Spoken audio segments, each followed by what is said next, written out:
Hey guys, it's Anka. Welcome back. So this is my second attempt at recording this video. I actually tried to record it yesterday and my camera died like halfway through the video, so that was a bit unfortunate, but I am determined to film this tutorial, and that's why we are doing this today. So I have already done my base. I have already applied my foundation, my concealer, and also a bit of contouring. I will tell you the products that I used, and I will also link them down below in case you are interested in them. I've used the Clarins Skin Illusion Foundation, Natural Hydrating Foundation in the shade 105 Nude. This is actually my new discovery in terms of foundations. It's very hydrating, and it also has quite a natural finish. It's also quite buildable, which is something that I tested this time. So I applied like a thin layer all over, and then I applied a bit more just in the areas where I felt I needed a bit more coverage. So that's it with the foundation. I can of course make a separate video where I can explain how I do my base, so hit me up with a comment down below if you would like to see that. Let me know, and then I can film that. I have also used as a concealer, this is quite I don't know how to say this, it's quite atypical for me. I usually use either the Too Faced concealer, the one with the really heavy coverage but also with a very natural effect, or I use this from from Estee Lauder Double Wear, the Stay in Place Flawless Wear Concealer in the shade Light, 1C Light. But this time I decided to try the concealer from Sephora. It's the Touche Lumière Lissant Smoothing and Brightening Concealer. If you ask me, I think they tried to come up with a dupe for the YSL, the Yves Saint Laurent Touche Éclat. But I actually really like this one. I'm getting a bit closer up to the camera so that you can see the effect it gives. I don't like heavy concealers, and I especially try to avoid anything that's drying on the under eye area. So I really like this one so far. I will let you know in my next video how it wore. As in if it creased on me, because I haven't set it with anything. I don't like putting powder on under my eyes. Any other issues that might come up, but so far I really like it. And for my contouring, I actually do sort of a tan touring, and for that I use the Sephora Collection Color and Sculpt Stick. I'm not sure if there are several shades of this or if it's just this one, but I will look it up, and I will also link this one down below. And if there are several shades, I think we can all safely assume that this is the lightest shade of them all, because I'm very pale and I would never buy a dark shade in a contouring / bronzing product. Okay, so for today I will be trying to do a more of natural look, not really, more like natural glam. The tutorial I have been talking about that I wanted to do, so more of natural glam, maybe everyday sort of look. I actually think that more of this palette from Winky Lux, the Cashmere Kitten palette, this one over here, for me, neutral has always meant more of like this type of shades, excluding this one, which is of course visibly more in the purple family. I think this is what I would consider more of a neutral palette. And what I want to do is to also obtain that effect, just because everything about me is so warm toned. My hair also looks quite orange on camera. I have to do something about that. So I would like to achieve some sort of a balance between them, so my makeup ideally will turn out more cool toned.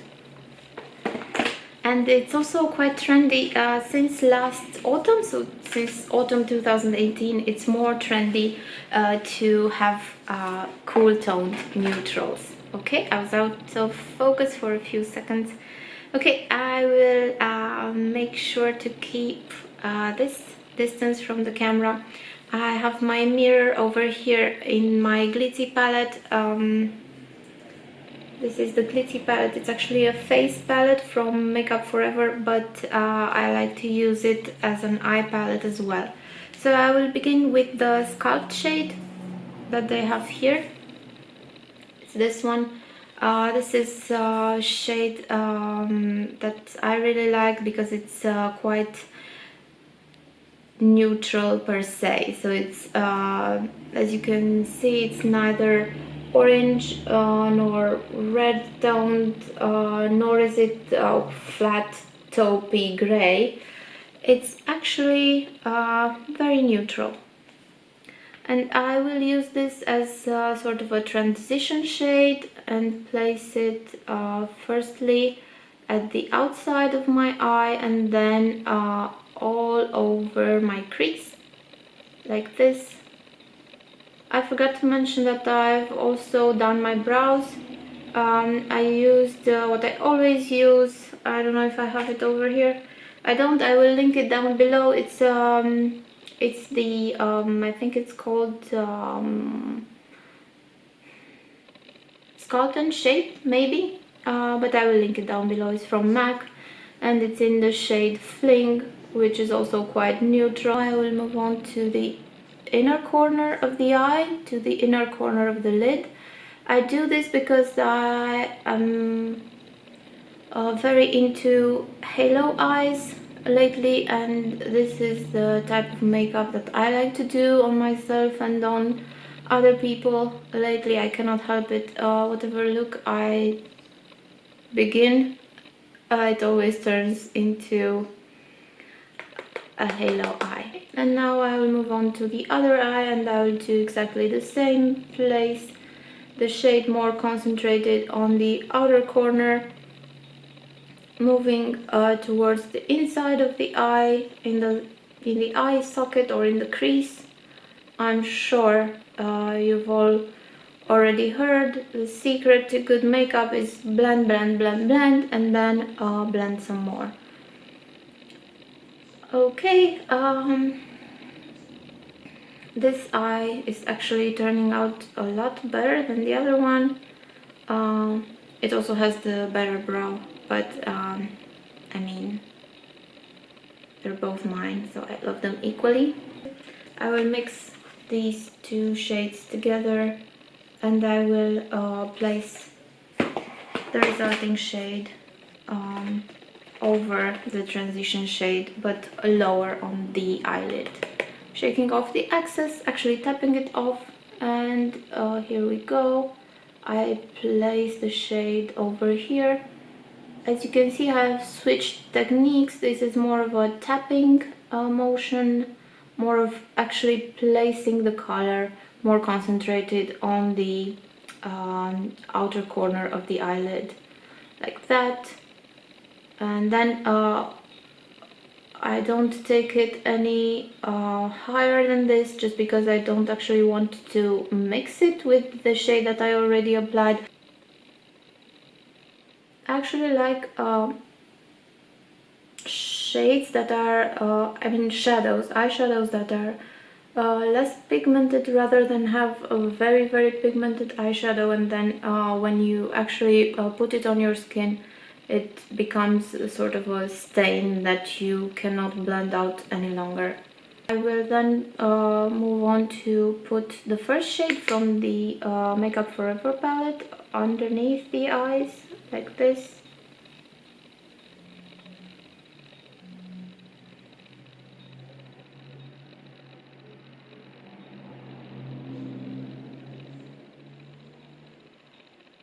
And then moving on to the two shades from the Winky Lux palette.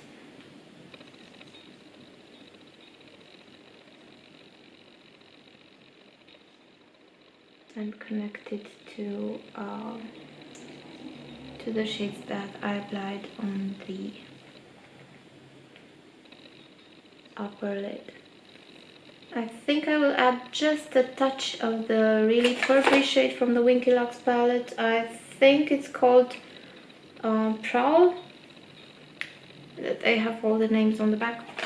I will use just a tiny bit of that on the outer corner, like this, to make it a bit, just a smidge darker, and then also just a touch over here in the inner corner, like that. So this is what it looks like right now. Also, I know I promised to do better hair, and this is even worse than last time, but I'm working on it. I will definitely film a video with nicer hair soon. Okay, let's see, what else have we got over here. I would like to use like a very metallic shade. I think I will use one of these also from the Glitzy palette. This shade in the middle is called Golden Taupe. It's actually meant to be a highlighter, but I like to use it on my eyes, and what I do is I apply it with my finger, just because this is the best tool to apply this sort of shimmery shade right on the lid. There is something about applying it with your finger that makes the shade very metallic and nice and glowy.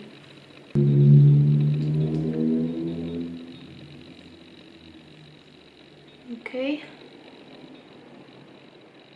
I really like this taupe shade just because it is also quite neutral, and I think it goes really well with the look I'm going for.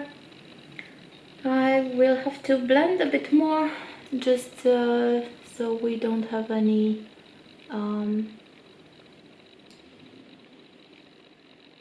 places where the colors are not really well mixed.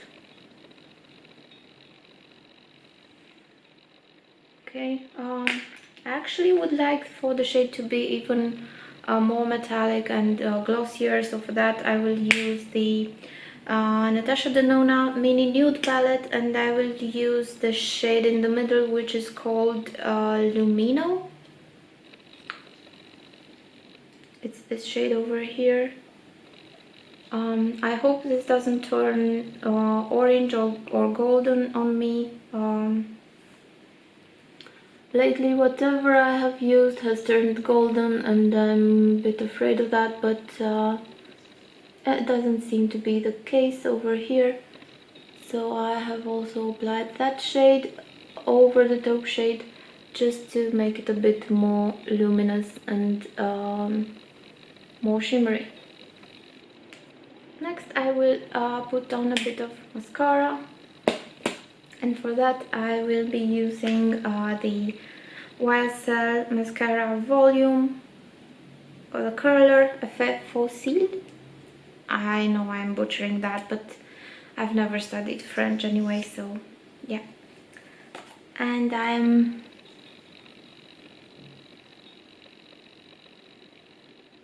putting mascara on. I mean, I know you all know how to do this. It's nothing out of the ordinary. I wish I had some falsies on hand. Sorry, I wish I had some falsies on hand, but I do not, unfortunately. I don't know, I've misplaced my lashes, and therefore I do not have a pair on me. I think this look would look fantastic with a pair of really flowery lashes on, but in my next tutorial I will no, not in my next one. I want to do the next video, which I think I will be uploading by the end of this week. I would like to do like a colorful look, and that look is more of a natural skin, natural base, and then more of a colorful look on the eyes, but very in my opinion very fashionable. And I will upload that, and then the tutorial after that will definitely be a look featuring false lashes, just because I have sort of a craving for false lashes, and I will make sure to do that. I will scoot a bit closer to the camera just so you can see the finished eye look. So this is the look that I wanted to do today. As I said, this is sort of a natural glam. I will just finish up my face makeup. So I will be putting on some blush.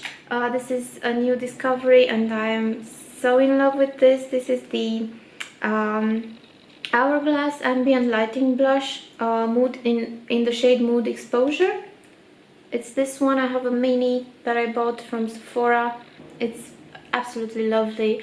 It's not very strong, it's very luminous and discreet, and I'm in love with this. I mean, I've always thought that I would be in love with the Hourglass products, and yeah. I will then be adding some highlighter. This is very predictable. I will be using the C-Pop shade from Becca as a highlight. And what I like to do is I like to put it on more in circular motions, just because I think it brings more of a natural effect, more of a glow from within, rather than just a stripe of highlighter on somebody's face.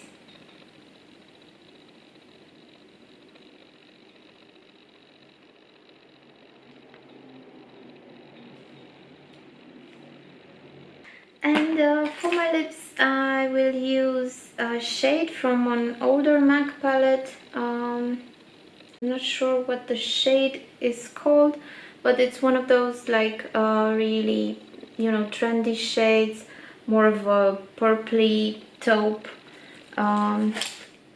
going on with the very neutral, cool toned theme of our look. And I will be using this is an Urban Decay brush. It was actually from an older palette, but I always like to use it for cream products, for my lips or sometimes for my lids, just because it has like this flat shape, and it's very useful for these kind of makeup application techniques. I don't like I mean, for natural shades for more neutral shades I don't like the lip application to be very precise, so I always do it in more of like blown out strokes, like that, so that nothing is very defined and the lips still look quite natural. Of course, you can apply a gloss over this. For now, I will be leaving it this way just because I really like the way it looks, the way it ties together with the eyes. Okay guys, so this is the finished look. I hope you enjoyed my tutorial. Don't forget to leave me a comment down below if you would like to see the way I do my face makeup base routine, so foundation and everything else. I will link all the products down below if you would like to check them out once again. Thank you so much for watching this video. Don't forget to subscribe, give the video a thumbs up if you liked it, and also hit the notification button if you would like to receive notifications whenever I upload new videos. Once again, thank you so much for watching, and I will see you in my next video. Bye!